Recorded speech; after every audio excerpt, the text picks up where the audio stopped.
Welcome back to another episode of We're Not Doing a Podcast. Jarrett, did your ticket or invitation get lost in the mail? On Monday, I saw at Stephen Talkhouse, Ed Sheeran was performing at a private show at the famed Amagansett venue. Paul McCartney, Howard Stern, Dave Portnoy, Christy Brinkley, Gwyneth Paltrow. Where was Jarrett Leese? What happened? First Michael Rubin's party, now this? What's going on? You're not the same man like I always knew. Well, first off, you were just bringing up invitation. I was like, where is this going? Invitation, like some wedding invitation? What's going on here? Is there a birthday party or something? I have no idea what you're talking about. But yeah, my days of Stephen Talkhouse, they're long in the past. I thought Stephen Talkhouse was for the much younger people, but apparently Ed Sheeran just does private parties there. Not invited. A little disappointed about that, I guess. But plenty of other good parties to go to. Not that I could think of any right now, but yeah, so it was pretty cool that Ed Sheeran did perform at Stephen Talkhouse in Amagansett. I do know that's the type of place where big-time celebrities, they'll kind of show up unannounced. Guys like Bon Jovi have performed there on random weeknights in the past, so it is definitely cool to see. Definitely on a random weeknight, a superstar in Ed Sheeran performed there. Jerry Seinfeld, Billy Joel, John Mayer, also there, in addition to New England Patriots owner Robert Bob Kraft. Now, just like a drunken slice of Astro's pizza, just when you get one, you want some more. The Jets are in an interesting situation. They signed Dalvin Cook to a one-year contract. He'll be suiting up for the gangrene very soon. However, there's still some stuff left on the table when it comes to the offensive line. Many people have been looking at the rosters. I'm sure in the month of August, a lot of people are very hungry for some football and are looking at the Jets depth chart saying, hey, people are saying Super Bowl, but this offensive line, not so much. Did the Jets do the right thing by signing Dalvin Cook? Or do you think that they should have signed Cook like they did and still make a great effort to beef up that offensive line?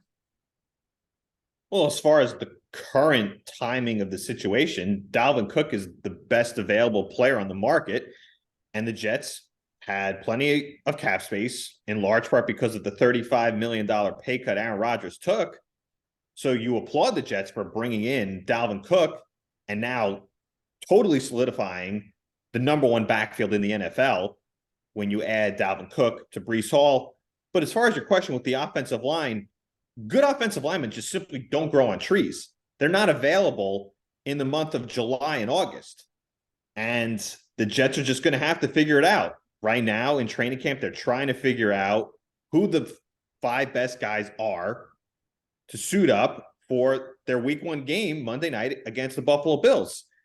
Right now, it doesn't look all too pretty, but I'm not overly concerned right now about the Jets offensive line because we haven't seen Dwayne Brown practice yet. Elijah Vera Tucker has missed the past couple of practices. We saw Laken Tomlinson miss a practice, even though he wasn't great last year. Look, if the offensive line is still makeshift come week one and it's just continuing to shuffle around, then I'll be concerned. But right now, as Aaron Rodgers famously said in the past, RELAX. I think the Jets offensive line will be good enough. I'm not saying it's going to be top 10, but if it's middle of the pack, top half of the league, with all the skill players that the Jets have, I think the Jets offense will be totally fine. And it's not something I'm too concerned about right about now. Would it make you happier if they brought in a veteran like a Taylor Lewan or a Justin Pugh? Just stick with what they have and for the best? Look, Taylor Lewan, he's retired. You could see he's lost a ton of weight, so that's not happening. And Justin Pugh's coming off a torn ACL. He's available. You don't need to bring him in.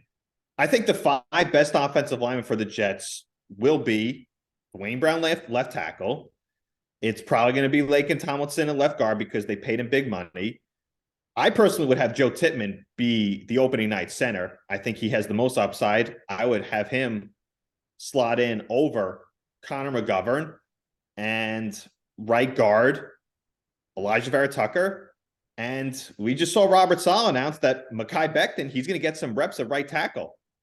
I would see if Mekhi Becton can hold his own on the right side. And if he can over these next few weeks to round out training camp, I would have him be your right tackle. So I think those five currently give the Jets the best opportunity to have the best offensive line. There's just no one that you're going to bring in from the free agent market at this point in time. A trade for David Bakhtiari right now isn't realistic. I don't see that happening anytime soon. Maybe if the Packers fall out of it at the trade deadline, maybe they make him available, but that's not a immediate type of move this current day. So look, the Jets have to just keep shuffling some guys on the offensive line and figure out who the best five are. But it does need to be addressed because the offensive line can derail a season if shit does start to hit the fan. So it is something to monitor as the coming weeks get closer to the start of the regular season. We talked about making the Jets improve on the offensive line and ways that they could work with the current roster. But one current roster that is currently going within their own issues on who to keep and who to let go moving forward based on WFAN rumors that they pretty much started. Jared, you and I talked about this last week, whether or not the Mets should keep Pete Alonso for the long term. It's safe to say that we both actually agreed that they should keep the polar bear for the long term in Flushing. However, there was a whole controversy the day after our show that I feel like we just have to address. That on WFAN's show featuring Sal Licata and Brandon Tierney, there was claims that Pete Alonso is toxic in the clubhouse and they should get rid of him. And then when pressed for who the source was with this, there really was nothing. Jared, as a journalism major, how do you feel about such a bold claim without a source to really back it up? Well, to divulge on topics, I know I'll get this out of the way right now, Mark. When I thought the new WFAN lineup was going to work, well, tell me wrong on that because, quite frankly, WFAN has just been an epic disaster of it's just mind-blowing how bad WFAN has been since Craig Carden left, which is actually crazy to say because Craig Carden wasn't exactly the guy with the most sports knowledge, but it's not going well over there right now because social media is just continuing to attack everything that they say. But when it comes to Pete Alonso, I'm not concerned. They're going to be able to keep him. He's going to be a Met long-term. It's not an issue that I think bears monitoring because at the end of the day, if you were going to trade Pete Alonso, you would have done it at the trade deadline when you probably could have gotten the most in return because the team that's trading for him would at least have Pete Alonso for a year and a half. You wouldn't want to trade for Pete Alonso for just 1 year and then he hits free agency. That's the thing when it comes to trading players. If you're going to trade for someone, you want to trade when they have multiple years of control. We saw last year when Juan Soto got traded. He had 2.5 years of team control and the Nationals got a great return. So I'm not concerned about Pete Alonso getting traded.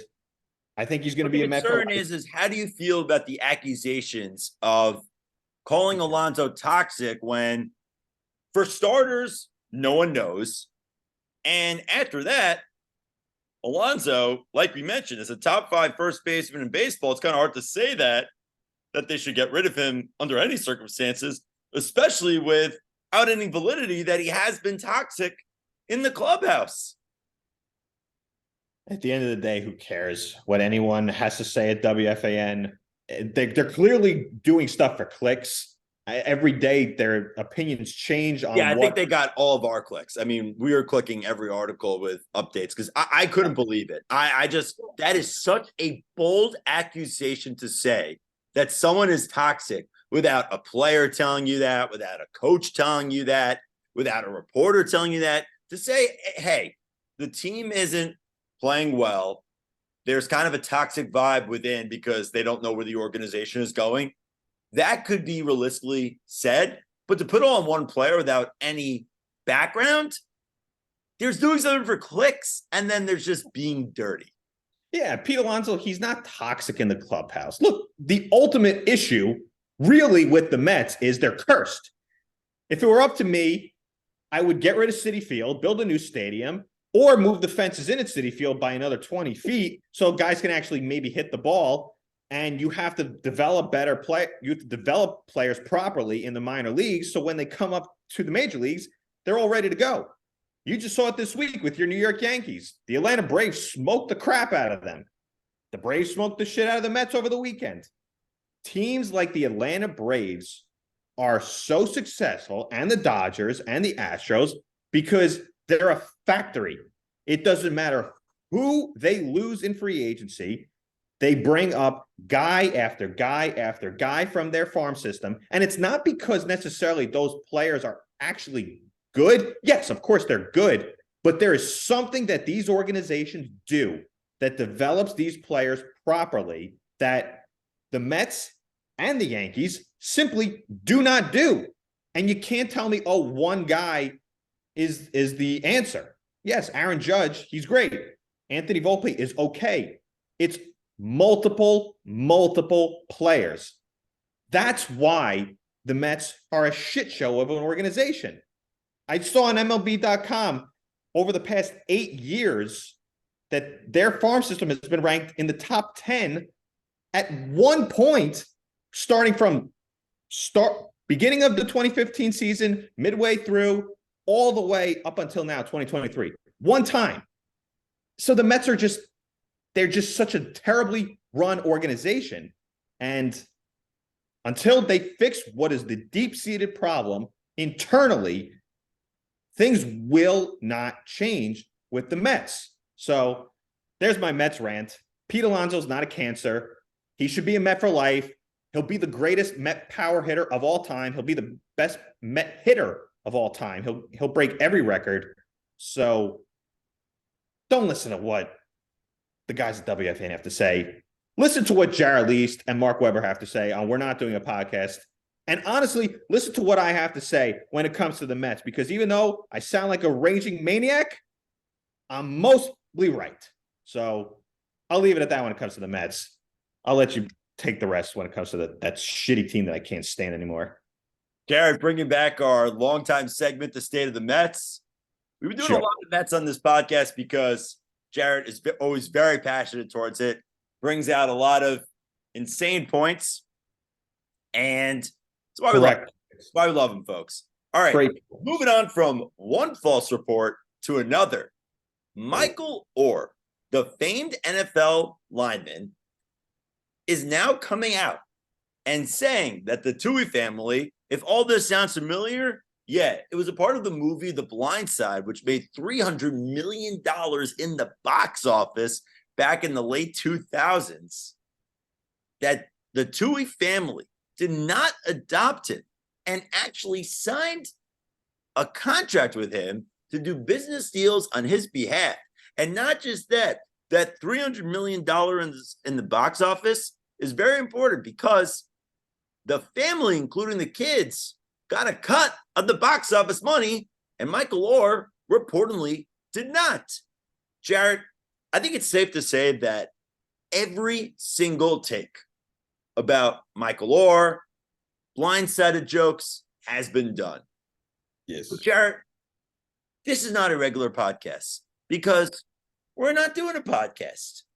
Jared, I know you're not the biggest movie buff, but if there's one movie that is based off a true story that you found out was completely fake, which is the one that you'd be the most devastated by? I gave this a quick amount of thought because you just brought this up to me recently, And the answer to that question, it's one of my favorite movies ever. I say this to you all the time. The movie Radio. Oh, come on, Jared. I It's knew you were going to say this, and I was hoping you did. You're the only person that loves that movie. a great Holy movie. crap. It's a great movie. If I found out that movie was fake after crying each time I watched it, I would have had to cry myself to sleep even more, knowing that the goddamn movie was fake. And by the way, how could you say Radio is not a good movie? It's so cheesy. It plays It's like not cheesy. it just plays every like string when it comes to a sad movie. And it just really just tugs. It's heartwarming so too. unnecessarily sad. And It's heartwarming at the same moved time. so many times. It's just, when I was 10, I thought it was sad and good. As I got older, I'm like, oh my God, Cuba Gooding Jr., what are you doing? Oh, that movie. It's actually Cuba Gooding Jr. But it is a heartwarming movie. It's a heartwarming movie. And to digress from Cuba Gooding Jr., I actually saw Cuba Gooding Jr. partying in the Hamptons several years ago, and Cuba Gooding Jr. was actually not exactly up to the greatest thing in the world. I'll just leave it at that when it comes to him. He's not the I think everyone in Boy New York Scout. has ran into Cuba Gooding Jr. I ran into him at a restaurant. He No was Boy Scout. with two girls. Polite guy. Held the door for Polite guy. my now wife, and yeah, he was polite. He was with two guys. He was with two girls, one under each arm. Put the girls aside. Held the door for the two of us. Said, "Have a good night." We were leaving, which we thought was a late night at the time. It was like 11:30. He was just entering. Cuba Gooding Jr. You win an Oscar with Jerry Maguire, and you have it all. Yeah, I was gonna say, like, you're with your wife, Lauren. If a woman's alone and it's with Cuba Gooding Jr., I would say, yeah, I wouldn't trust her with Cuba Gooding Jr. in the same room. Exactly. I don't think that would be the best situation because Cuba Gooding Jr., he's a little shady when it comes to that department. Leave it at that. But yeah, Radio's such a heartwarming movie. What's the answer to the question for you? Oh, and you finally asked, Jared, because usually I'm the one that always has to just answer the question on my own because you never ask. I'm going to go with another Oscar-winning actor, but not in an Oscar-winning movie, although I think he should have got more praise for this. Will Smith in The Pursuit of Happiness. I never saw it. Oh, my God. Jared, do me a favor. When we're done recording this, go to Apple TV, rent it for like $3. It will be the best $3 you spend. I'm not saying Pursuit of Happiness is the best movie I've ever seen, but mother of goodness, that movie at the end, when he gets everything he wants after being homeless in the streets, after selling bad x-ray machines, and it's based on a true story and a wonderful one, albeit, and he finally gets the dream job, it is impossible not to shed a tear. And Will Smith is going there in the sidewalk. Yeah, does he, kind of give a little too much? Maybe, but Pursuit of Happiness, every now and then when I hear about a movie being fake, I always do a check to see, did Pursuit of Happiness still happen? And I'm always relieved to say that it did. Of course, it did that with TheBlindSide. Before that, I would have said a movie that please tell me you've seen, or else I may have to shut this episode off right now if you haven't. I may A movie that ended up being entirely fake. Catch Me If You Can with Leonardo DiCaprio and Tom Hanks.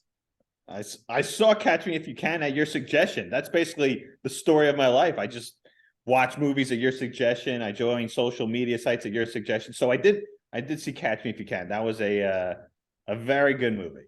Yes. Incredible movie. I was devastated to hear that one was fake. I still watch it all the time. It's just one of those movies that you don't want to pull up the Wikipedia page after. How about this? What's a movie that was fiction but you wish was real? Putting you on the spot. That's a good question. Because then I might as well just say my favorite movie, which is Superbad.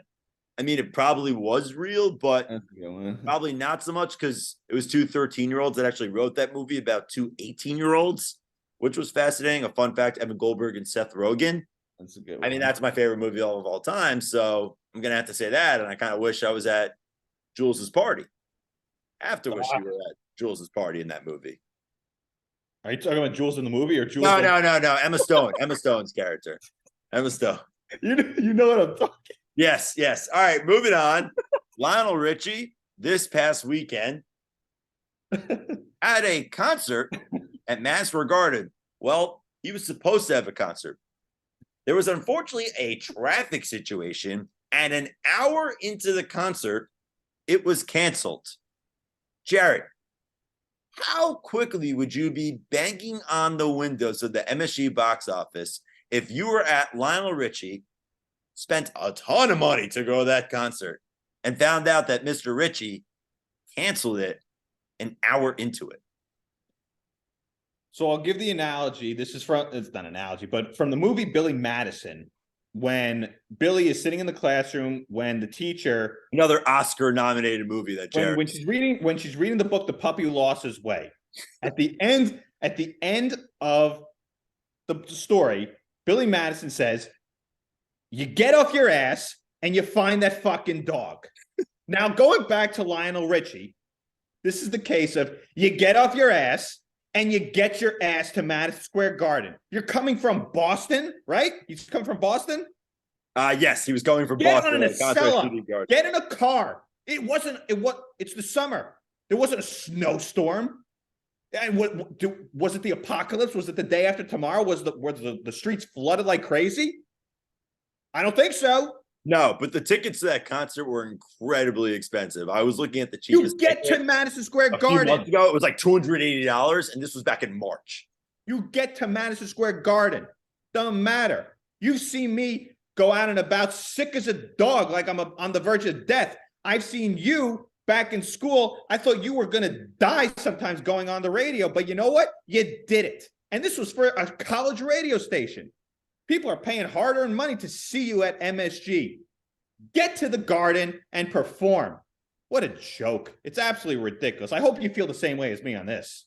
I do. He should have taken a train. He could have taken a Blade helicopter. It's Boston. It's a humongous city. There's a bunch of people who would have taken him to New York. To get there that late and then cancel it after people spend so much money to see you. Hello? Is it me you're looking for? Well, they were all looking for you, Lionel. Come on. Ridiculous. What are you doing?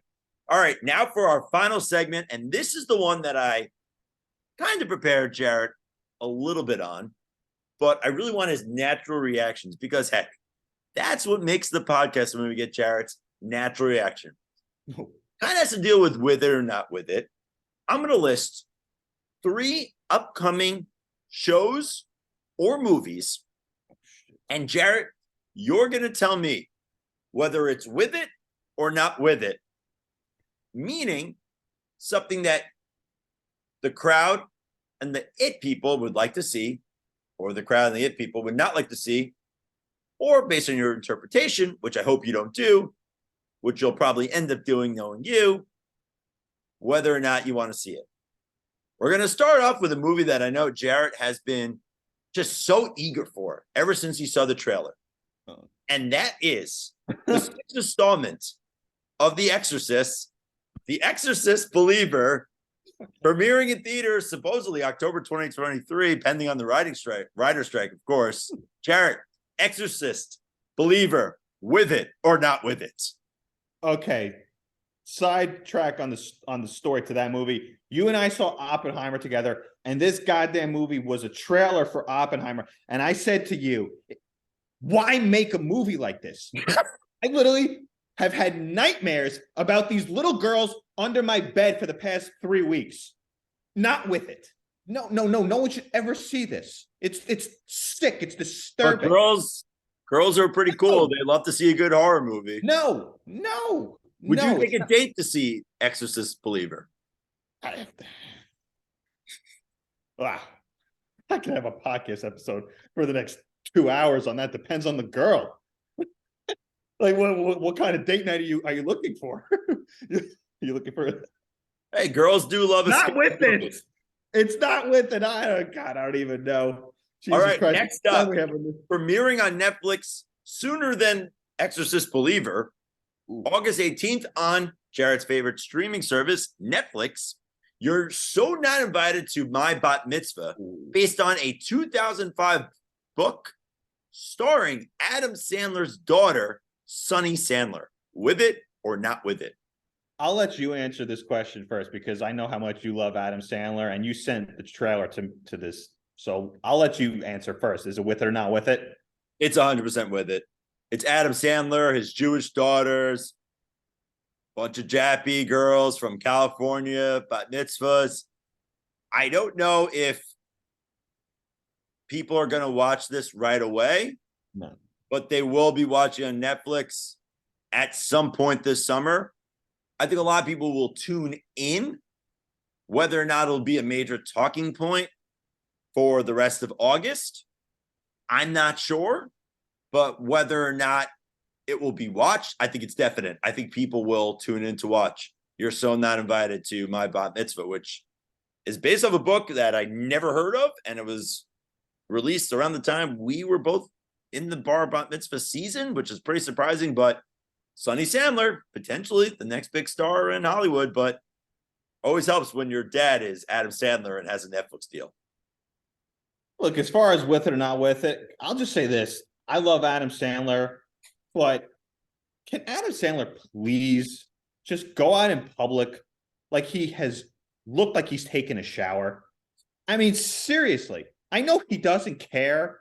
It's all well and good. You don't have a care in the world. I wouldn't either if I was Adam Sandler. But can you look like you got a haircut 4 years ago, at least within the past 4 years?